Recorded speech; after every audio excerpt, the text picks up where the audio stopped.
She was like, you have to meet my son. She was like, I was a teen mom too. And my son is now a PhD in finance and he's doing all these great things. And I need you to meet him. And so I became family after that. You can't get rid of me now. Oh my gosh, I think that's totally awesome. I love that. I mean, and I didn't know. I just knew you were always around, and I know that you were always like family, and to tell you just how far it goes. Nicole sent me one of the best emails of my life when she sent me a note that said, "Okay, your child support's done. You don't have to pay No anymore." more payments. Because you represented me when I was getting my when I was finishing my child. I did 18 years, and I don't mind taking care of my kids. I take care of other people's kids, but that child support is a beast sometimes. Yep. And I guess maybe we can start there. I know that um you have been an attorney for a lot of years, and I think it's important for everybody to know. Nicole started. She was a teen mom, very young, like what, 15 or 16? Is that right? 2 days after my sweet 16. Yeah, yeah. So pregnant at 15, had a baby at 16. My mother was pregnant at 16, had a baby at 17. And you went on, in fact, let's not even talk about my stuff. We'll get to that later.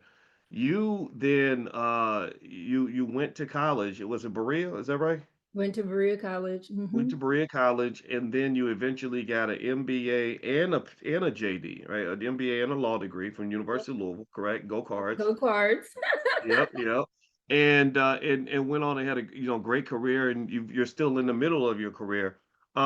Let's talk about that. Let's start there. It seems to me that a lot of times we want to punish young mothers. We want to like almost shame them into oblivion. Almost act like they're worthless and mistreat them. And I've always been offended by that because I know that that's what they did to my mother. But your story kind of showed that it ain't over. There's a lot you can do, and motherhood, number one, is the most important job a person can do. But then number two, it seems like motherhood even gives you a type of resilience that other people don't have. Can you talk about your experience in terms of how it felt at that time to be a young mother and to kind of deal with what you were dealing with?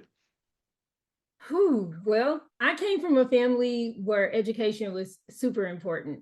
And so my dad made all of us do everything in STEM. He wanted engineers because he's an electrician and he wanted electrical engineers. So before STEM, math, science, technology was even a thing, he had us doing that.